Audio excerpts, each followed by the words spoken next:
Hey guys, my name is Jeffrey and I'm with Rosa Roman, working for CIFOR, the Center for International Forestry Research, and we are here at the Bonn Climate Change Conference. Thank you for joining us in this interview. Thanks very much. So my first question is, what is the side event about on wetland and peatlands? Well, we're going to host, CIFOR is going to host a side event on reinforcing the importance of wetlands and peatlands in their role of climate change mitigation, but also in aspects related to restoration.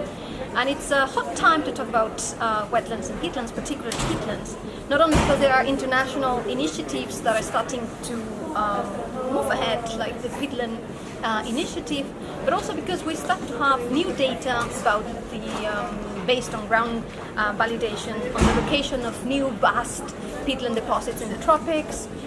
We also have commitment, political momentum right now with the protection of sinks from the Paris Agreement, not only the reduction of the emissions, but also the protection of the sinks, which relates strongly to wetlands and particularly to peatlands. And also it's an important event because wetlands and peatlands have trespassed science and mitigation and adaptation roles and have entered the public opinion. We have quite impact news on the haze effects and the transboundary haze effects and health effects on Indonesian fires, but also sandstorms related to poor management of wetlands and peatlands. So it's a very hot time to have this side event on the importance of wetlands and peatlands for climate change mitigation through carbon storage. Right, thank you so much for that. So wetlands and peatlands seems to be coming up in contradiction to each other. What exactly is the difference between wetlands and peatlands? All peatlands are wetlands. And there are three characteristics that define wetlands. Wetlands have to have positive water balances, so there has to be an excess of water, so areas with the runoff being positive, so the precipitation being above the evapotranspiration. The second requirement for an area to be a wetland is to have a soil moisture content that is above certain levels, so it's moist for a threshold of time during the year. So wetlands are not always full of water. You can have seasonality of wetlands, but then you can control that into a threshold to define what could be a wetland and what not. And then the third characteristic of a wetland that gets combined with the two above is the geomorphological position. Not everywhere in the landscape you can have geomorphological positions that can store water. So this is what would define a wetland. It's an area that has excess of water for a long enough time of period in a geomorphological position that can store water. The difference with peatlands is that the requirement for peatland is that this water has to be long enough to promote anaerobic conditions and therefore carbon storage. So the prevailing conditions of peatlands have to be anaerobic conditions, so the water has to be stable for a long time enough to avoid the organic matter to decompose. So all the peatlands are wetlands, but not all wetlands are peatlands. And wetlands can store organic matter, but peatlands definitely are the massive storage of carbon from the land use sector, and their storage comes back from the Holocene time. Awesome. Thank you so much for that. So as you mentioned before, peatland and wetlands are very important in our action against climate change. So how are they contributing to regulating the climate and contributing to human efforts in combating climate change? Very good. The thing is, we cannot give exact numbers because the numbers are changing, but the classical knowledge was that peatlands occupy a very small part of the land, so between 3 and 5%, but they contribute enormously to the carbon stored in the land reservoir, so almost 30% of the carbon stored in the soil worldwide. The second condition that makes them important for climate change mitigation is that they store 2 times more than the carbon stored in forests in above-ground environments, and almost 4 times more carbon than the carbon that is concentrated in the atmosphere. Also, what is important about peatlands is that the storage has begun in the past. So we have most of the tropical peatlands starting in the Holocene, and the fact that we are now releasing them to the atmosphere makes them an irreversible process. It the storage rate of accumulation is low. So we are releasing carbon that was stored in the Holocene, right? So it's a positive release that will not be recovered through future carbon storage in the short term. Thank you for that. And also important, also from climate regulation, Right. of course, the ecosystem services that they provide in terms of water regulation, in terms of other ecosystem services beyond carbon, so biodiversity, human livelihoods, and other aspects that are beyond carbon itself. Thank you for that. So since peatlands and wetlands are very important in the carbon sequestration and biodiversity, as we heard from yesterday's session on peatlands, many countries don't seem to know what peatlands are, and they don't understand how they're important. Can you briefly explain why this thing might happen, and how can we change that? That's an interesting question. Many countries don't understand what peatlands are, or I think countries understand what peatlands are. I think many countries still don't know whether they have peatlands or not, particularly in the tropics. There has been a general understanding that boreal ecosystems were the holders of peat because temperature was limiting the composition of organic matter. And there was this paradigm that in the tropics the temperature would accelerate carbon decomposition and therefore would not promote peat accumulation. What we're seeing now is that what promotes peatland storage in the tropics is water. It's not related to temperature, it's related to water. So there is this unawareness, although now no one can be unaware because there is a lot of evidence that there are a lot of tropical stored peat accumulated in tropical areas. So basically what we are missing now is a very specific information of where these peatlands can potentially be. We have no ground validation to be very specific about where these areas are, but we have predictive modeling that can help us determine through hydrological parameters and geomorphological conditions where this peatland could potentially be. So our next homework is to validate these maps with real ground data. Say, well, these are the new hotspots of peat that countries don't know existed, and now we have to go to see whether these peats really are there, and what are the depths, and what are the carbon contents and the bulk density, so that we can estimate how much carbon they're storing. Right. So you've mentioned that lots of tropical countries don't realize that they have peatlands in their countries. So what are kind of the threats to tropical or subtropical peatlands in the region? To the threats? To the threats. Well, that's a very important question. I think the threats have to do with development goals and with management in general. Like, no one particularly was very aware of the combination of very, I was going to say bad, but maybe bad is a strong word, of conflictive development goals like the 1 million hectares for rice production in Indonesia, that was basically promoting the deforestation of peat areas in the Indonesian peat territory to plant rice. That didn't work, and what happened was that the deforestation and the drainage of the peatlands then make them very available and very susceptible to burning. Right. So the threats have to do with a combination of poor development, not necessarily informed on what are the risks associated to emissions coming from these areas, combined with extreme events of climate. And this relates into two directions. The clear example is haze and fire in Indonesia, like a combination of, as I mentioned before, development and extreme weather. But also we are seeing this phenomena of increased sandstorms associated to the drainage of wetlands, not particularly peatlands, but wetlands, in the Middle East. So the Euphrates and Tigris rivers just to have extent, Iraq and Iran just to have extent wetlands that now are being drained, and now the lack of soil moisture is contributing to very severe sandstorms in the Middle East regions, combined with other factors. So the threats are climate, the threats are bad management, and the threats are global markets. We want to produce palm oil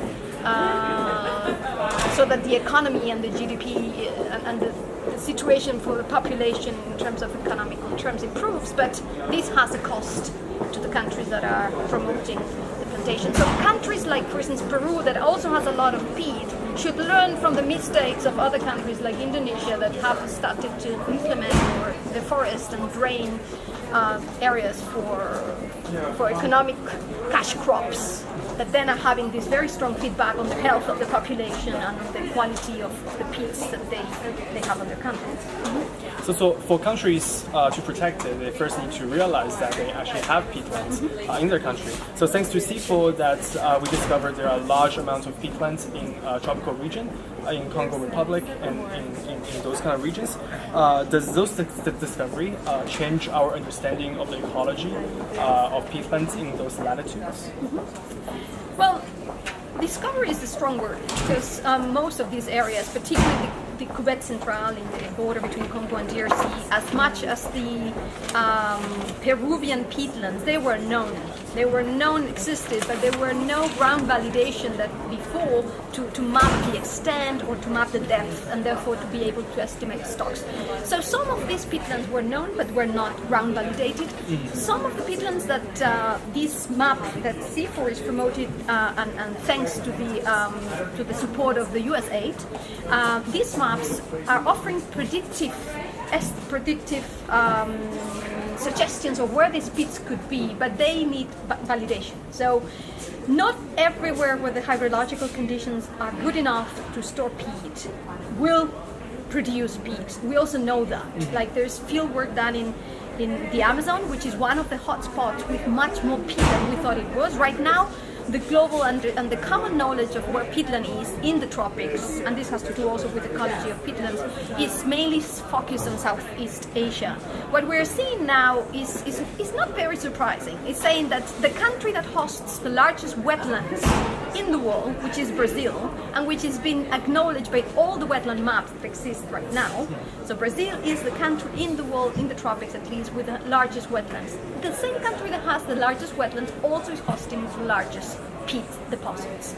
We are not saying those are the deepest, but it's the largest extent, and because it's very extent, even though they might not be very thick, at the end they add up to be a big carbon stock.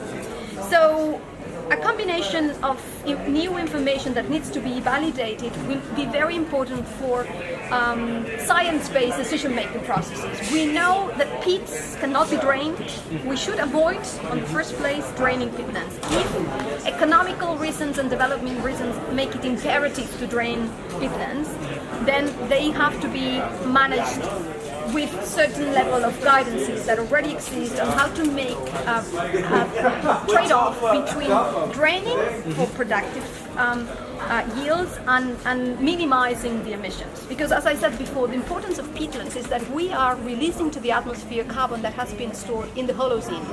So it is a process that there is not a recovery process that can come from that. It's net emissions thrown into the atmosphere, and the contribution is very large. We have seen in Indonesian fires during the El Nino years that during 2000 to 2009, 10% of the anthropogenic emissions corresponding to peat fires. That is a lot. 10% is definitely a lot of emission, peat fires. And so how can human beings be able to use peatlands resources without destroying it? You've mentioned no drainage and good policy making. Is there any other? Sure. There are a lot of initiatives that have to do with the no draining approach. So palydiculture. So leave the water on the soils and use other type of approaches. There are different types of peat, so mangroves could also respond. Not all mangroves, because they combine mineralogic soils with peat, but some mangroves are also a combination of can respond to peat. So there you can have the type of fishery on aquaculture. So there are initiatives, palydiculture, as I mentioned before, which is having production over heavily wetted soils without drainage. If these initiatives are not enough for the development goals of the countries, then, as we mentioned before, a combination of drainage that keeps certain amount of the water table high enough so that the emissions are controlled and the risk of fire is also controlled. So there has to be a compromise as well for allowing countries to develop under peat areas. Of course, the situation of Indonesia is very peculiar because probably it has one of the largest extents of peat areas. But countries that have only hotspots of peat, they should avoid transforming these areas into agriculture. They have other territories before organic soils to produce and to move into development projects. Right. Thank you very much. So let's get back to how CIFOR discovered those relatively newly acknowledged peatlands in tropical region. What indicators did CIFOR use to notice that there is difference in hydrology in the region led to this discovery? Yeah, the word discovery, it's a no way, because we are just suggesting, the model is suggesting areas where the hydrological conditions, and there are three indicators that suggest that. The three indicators have to do with these three variables that define wetlands. So moisture has to be, not moisture, but the runoff has to be positive. So there has to be net precipitation that is above the net evapotranspiration. So this is one of the indicators that we use. And for that, we have used data from the World Clean from 1950, 2000, and then Shuttle-Run Topographic Mission, spatial explicit data on climatic conditions.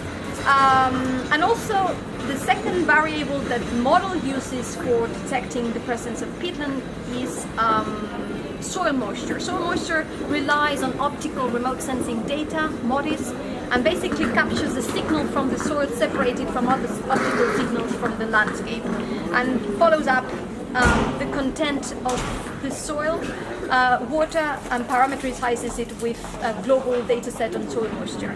And the third indicator is geomorphology. So the combination of water excess with topographic conditions then defines which areas in the geomorphological sphere can contain water and cannot. The way we define peat is a very important aspect, because there is a confusion between organic soils and peats. Organic soils have to have around 12% of organic matter, while peats have a higher amount of organic matter. In our definition of peat, we are talking about soils that have 50% organic matter, and then that corresponds around 27% of carbon content, and a minimum thickness of 30 centimeters. So defining peats makes a difference on the final expectations of where peatlands are, because they will always be lower than general organic soil. So, for instance, wetlands can produce organic soils as well, which have lower carbon concentrations. Okay. Yeah. So, but just to make it sure that this is not badly understood, the model is a predictive model. It basically identifies areas with hydrological potential for peat storage. We have validated the model with 275 points that we capture from literature, where we know they are peats, so they are geoposition points. That gave us a validity of 65%. So the model is not perfect. We are predicting peats in areas that they are not peat, and we might be predicting more peat in areas that should respond to reality. So it is very important to make ground validations to identify the quality of this predictive map. The second thing that we use to validate is to locate the most important peats reported so far. That includes the latest reports on ground data for the Cuvette Centrale in the border between DRC and Congo, and then the peatlands of Pastaza Marañón, some peatlands identified in Panama, some peatlands identified in Indonesia, and we saw how the map was identifying the variables related to the ground field. Because one thing that is important also to say, this research offers three variables: the extent of the peatlands, and also the depths of the peatlands. Depth is the most wanted variable for carbon store assessments, because without the depth we don't know how what is the volume, and therefore we cannot know. So we know so far that the area extent is quite robust when we compare our data to ground validations of peat areas like Cuvette Centrale or Pastaza Marañón is good, and we know that there are overestimations of the depth and therefore overestimations of the volume. So our map is overestimating carbon stocks, and it's quite robust on areas. Okay. Sure. Thank you for that. So, how important are peatlands or wetlands, in that matter, important for future generations? The thing with peatlands is that they provide a large list of ecosystem services. So the relationship to livelihoods it's direct. They control water flows, they control biodiversity, they control productivity also, particularly in terms of fishery. So for food, they are food providers. And then for future generations, as we were mentioning, they are enhancers. They are enhancing climate change when this carbon gets reduced. So promoting the no action or the conservation over peatlands is important, promoting the restoration is important, and then sustainable use whenever peatland has to be drained for other purposes. So definitely peatlands are key for future generations. So important for future generations, and we definitely need to restore, to protect, to sustainably use these peatland and wetlands. So who do you think should pay for the restoration, the protection of wetlands and peatlands in general around the world? Should the government pay for it, or should private sector step in? That's an interesting question.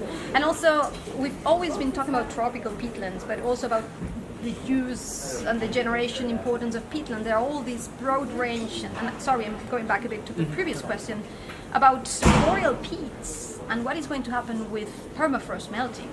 So there is a big issue related to future emissions associated to peats accumulated in boreal regions. So whatever happens to peats through human action or through environmental pressure, through climate increased temperature, is going to affect us all. And that answers a bit your question, who should pay for that? I think this affects us also in a way. This is already part of international finance mechanism like the Red Plus mechanism. Peats are incorporated into forest sinks, which are part of the 5 activities of the Red Plus mechanism. So there already are financial mechanisms that incorporate the role of foresting peats as a way to pay for that. And definitely countries and regions that are suffering the highest effects from peat mismanagement should also create consortium to deal with that. So we have countries like Indonesia now with the $1 million prize to identify and locate the most accurately possible the peatlands that are in Indonesia. It's a good example of how countries themselves take responsibility and are willing to pay to improve their knowledge on peatlands. And then transboundary haze and health effects are things that could be dealt with private sector as well, in a commitment that incorporates not only administrations but also the private sector. Sure. Thank you for that. So we know that peatlands emits methane but stores carbon. So would you say there is an equilibrium between the emission of the methane and the intake of carbon dioxide? So those two cancel each other out? Okay, that's an interesting question. In the gas valence of wetlands and peatlands, there are 3 gases involved. CO2 storage,